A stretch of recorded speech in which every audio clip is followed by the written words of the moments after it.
Hello viewers, आज के video में हम देखेंगे 9वीं गणित की प्रश्नावली 1.3 का प्रश्न नंबर पहला। निम्नलिखित भिन्नों को दशमलव रूप में लिखिए और बताइए कि प्रत्येक का दशमलव प्रसार किस प्रकार का है। तो दशमलव प्रसार जो होते हैं वो दो प्रकार के होते हैं, शांत दशमलव और अनवसानी आवर्ती दशमलव।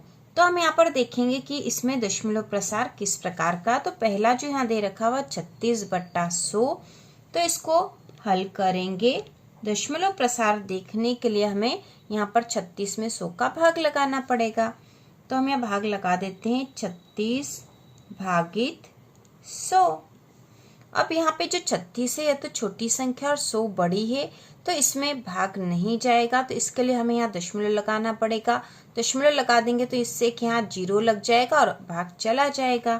तो यहाँ दशमलव लगाने के लिए हम लिखेंगे 0 दशमलव। दशमलव के पहले 0 लगा दिया जाता है, इससे कोई फर्क नहीं पड़ता है। तो यहाँ पे दशमलव लगाएंगे तो यहाँ पे एक 0 लग सकता है। इस दशमलव के कारण यहाँ एक 0 हम लगा सकते हैं, इसलिए हमने दशमलव लगाया था। अब 100 का भाग लगाएंगे 360 में। तो 100 का पहाड़ा 3 बार बोलते हैं, 100 या 300 हो जाएगा। ये घटा देंगे, ये हो जाएगा 0। 6 में से 0 गए तो 6, 3 में से 3 गए तो कुछ नहीं बचा। अब यहाँ बच गए 60। अब 60 में फिर 100 का भाग नहीं जाता है, लेकिन हम इस दशमलव के कारण एक यहाँ 0 लगा सकते हैं। अब 100 का पहाड़ा हम 6 बार बोलेंगे तो 100 चंग 600 हो जाएंगे। तो 6 बार हम पहाड़ा बोल देंगे, यहाँ 600 आ जाएंगे। और यहाँ पे 600 में से 600 कम हुए तो यहाँ कुछ भी नहीं बचा और हमारे पास आ गया है 0.36। अब यहाँ शेषफल कुछ भी नहीं बचा और पूरा भाग चला गया है, इसलिए ये जो दशमलव प्रसार है यह शांत दशमलव है, क्योंकि इस सवाल में हमें यही बताना था। भिन्नों को दशमलव रूप में लिखिए और बताइए कि प्रत्येक का दशमलव प्रसार किस प्रकार का है। तो हम यहाँ लिखेंगे 36/100 बराबर 0.36 शांत दशमलव है। ठीक है, शांत दशमलव इसलिए है कि यहाँ पे पूरा भाग चला गया है, शेषफल कुछ भी नहीं बचा है। इसके बाद अगला प्रश्न है 1/11। तो यहाँ पे भी हम दशमलव रूप में इस भिन्न को लिखेंगे और दशमलव प्रसार किस प्रकार का वह देखेंगे। तो हम इसको हल करेंगे। हल 1/11 मतलब हमें 11 का यहाँ भाग लगाना है। ठीक है, अब 11 का भाग लगाएंगे 1 में, तो 1 तो छोटी संख्या, भाग नहीं जाएगा, तो उसके लिए हमें यहाँ दशमलव लगाना पड़ेगा। तो हम लगा देते हैं 0 दशमलव, मतलब दशमलव लगा दिया हमने। इस दशमलव की यहाँ लग जाएगी एक 0, लेकिन यहाँ पे 0 लगने के बाद भी ये तो 10 है और ये 11, 10 छोटा और 11 बड़ा है, भाग फिर नहीं जाएगा। तो भाग नहीं जा रहा, उसके लिए हम यहाँ पर लगाएंगे एक 0 और एक 0 यहाँ लग जाएगी। अब हम भाग लगा सकते हैं। तो 11 का पहाड़ा कितनी बार बोलेंगे? 11 का पहाड़ा यदि हम 10 बार बोलेंगे तो 110 हो जाएगा, बड़ी संख्या हो जाएगी। तो 11 का पहाड़ा हम 9 बार बोलते तो 11 9 99 हो जाएंगे। ये घटा देते हैं। अब यहाँ पे ये 10 है और ये 0 है, तो ये 10 एक उसको उधार देगा 0 को, तो 0 से 10 हो गया। 10 में से 9 गए तो 1 बचा। अब यहाँ पे ये 9 हो गया क्योंकि इसने एक उधार दे दिया था, तो 9 में से 9 गए तो यहाँ बचे 0। अब यहाँ पे आ गया 1 में 11 का भाग नहीं जाएगा। इस दशमलव की हम एक 0 लगा सकते हैं यहाँ पे। तो ये 10 हो गया, 10 में फिर 11 का भाग नहीं जाता, तो भाग नहीं जाएगा, उसकी 0 लगा दी है। एक 0 यहाँ लग जाएगी। अब 11 का पहाड़ा फिर 9 बार बोलेंगे तो 11 9 99 हो जाएंगे। ये घटा देंगे, 10 में से 9 गया तो 1 बचा, 9 में से 9 गया तो 0 बचा। अब यहाँ फिर 1 बच गया। 1 से हमने शुरू करी थी, 1 यहाँ पे भी बच गया, 1 यहाँ पे भी आया था, और यदि हम भाग लगाएंगे तो वापस वही प्रक्रिया हो जाएगी।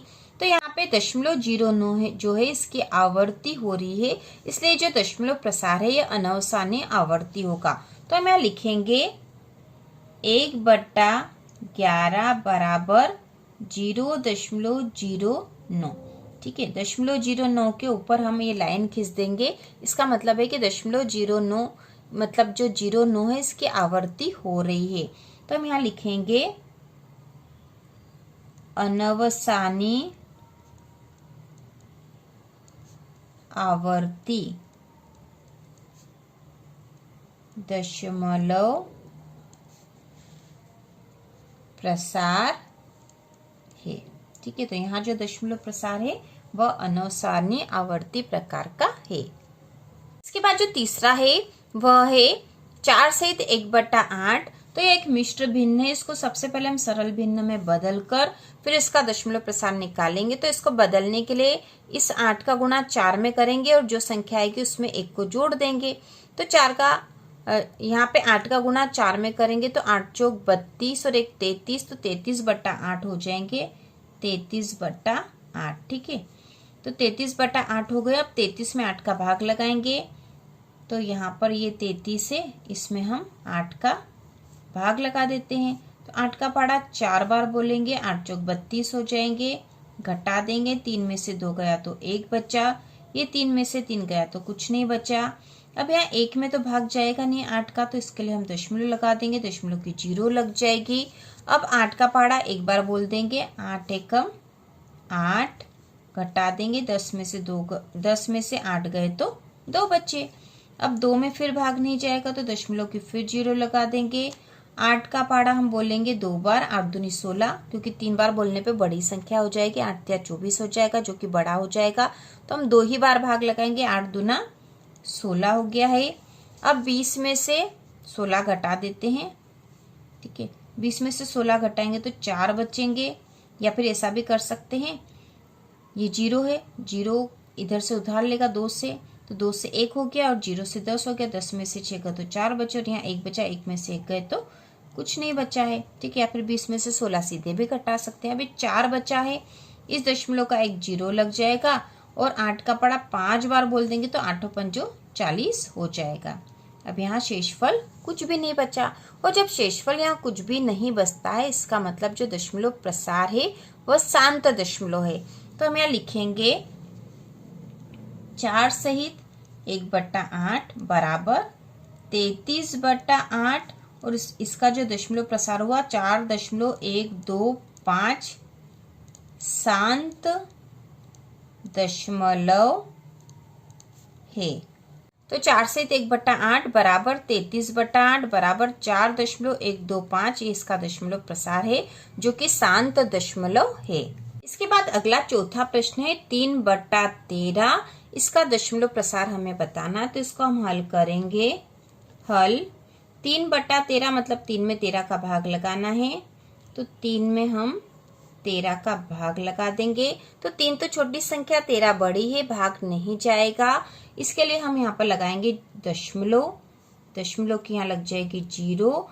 अब 13 का पहाड़ा कितनी बार बोल सकते, तो 13 का 13, 13 दूना 26, 13 39, तो 3 बार में तो ज्यादा हो जाएगा। 2 बार भाग लगा देंगे। 13 दूना 26 हो गया है। घटा देंगे। अब यहाँ से उधार लिया तो 10 में से 6 गया तो बचा 4, यहाँ बचे 2, 2 में से 2 गया तो यहाँ कुछ नहीं बचा। अब 4 में फिर 13 का भाग नहीं जाएगा तो इस दशमलव की एक 0 लग जाएगी। अब 13 का पहाड़ा हम बोल सकते हैं 3 बार, तो 13 तिया 39 हो जाएगा। घटा देंगे। 10 में से 9 गया तो 1 बचा, क्योंकि उधार लेगा इधर से 3 हो गया। 3 में से 3 गया तो कुछ नहीं बचा। अब यहाँ 1 बचा है, 1 में भाग नहीं जाएगा। इस दशमलव की एक 0 लगा देते हैं। लेकिन ये 10 हो गया तो 10 भी 13 से छोटा, फिर भाग नहीं जा रहा है। इसके लिए अब एक 0 हम यहाँ लगाएंगे और एक 0 इसकी यहाँ लग जाएगी।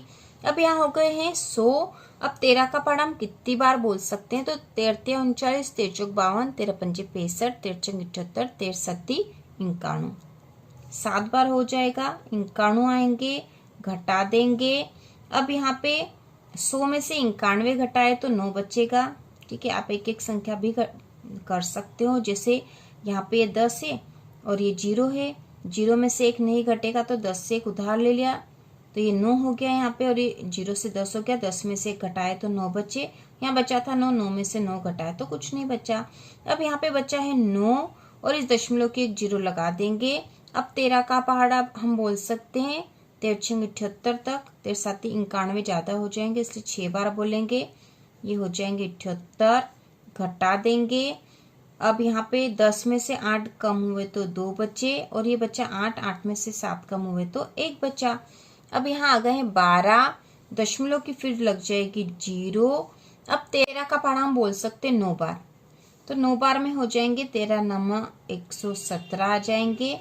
घटा देंगे, 10 में से 7 गए तो 3 बचे।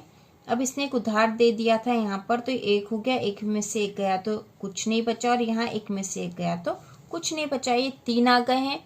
तो देखो हमने शुरुआत 3 से ही करी थी, ठीक है, 3 में ही हमने 13 का भाग लगाया था और वापस से 3 आ गया, तो हम 3 में फिर भाग लगा देंगे तो वापस से ही संख्या वापस से आ जाएगी। तो ये जो संख्याएं हैं इनकी आवर्ती हो रही, तो ये आवर्ती हो रही, तो इसके लिए इस पे इस प्रकार की लाइन बना दी जाती है, मतलब इन संख्याओं की आवर्ती फिर से होगी। तो इसका जो दशमलव प्रसार है वह अनवसानी आवर्ती होगा।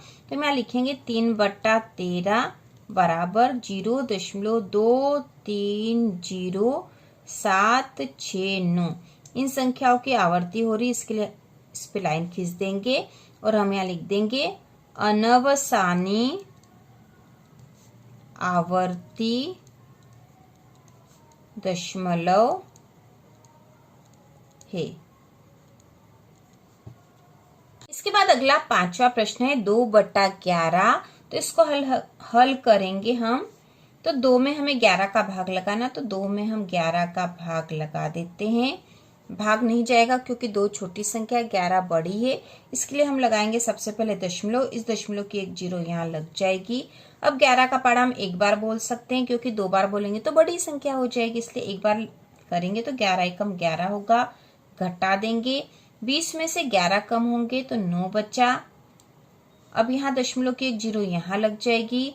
फिर 11 का पहाड़ा हम बोल सकते हैं 8 बार, क्योंकि 9 बार में बड़ी संख्या हो जाएगी, तो 11 × 88 हो जाएगा। अब यहाँ पर हम घटा देंगे, तो 10 में से 8 गए तो 2, इसने एक उधार दे दिया, तो 8 में से 8 गए तो कुछ नहीं बचा। अब यहाँ पे फिर 2 आ गए, ठीक है, हमने 2 से ही शुरुआत करी थी, 2 में ही भाग लगाया था 11 का, और वापस से 2 आ गए, मतलब इन संख्याओं की आवर्ती हो रही है। तो यहाँ पर ये अनवसानी आवर्ती दशमलव प्रसार है, तो हम यहाँ लिख देंगे 2/11 बराबर 0.18। इसके ऊपर लाइन, क्योंकि संख्या फिर से रिपीट होगी, और यहाँ लिख देंगे अनवसानी आवर्ती दशमलव प्रसार है।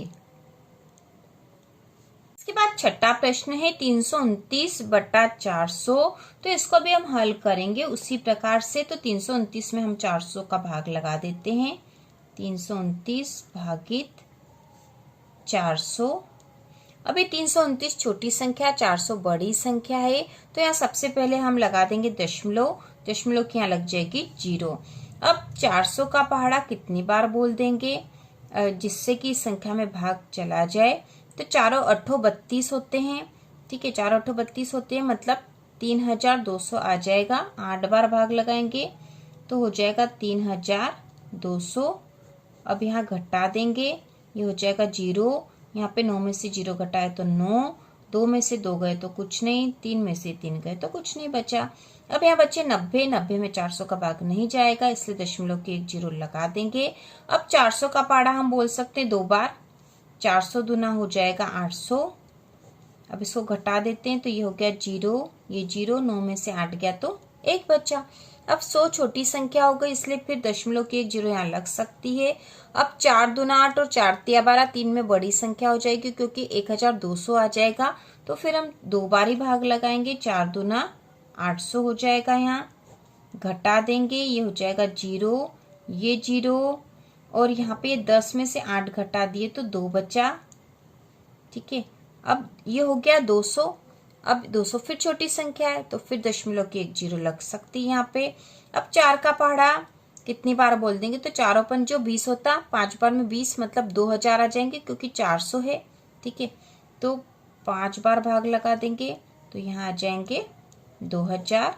घटा देंगे, और यहाँ शेषफल कुछ भी नहीं बचा।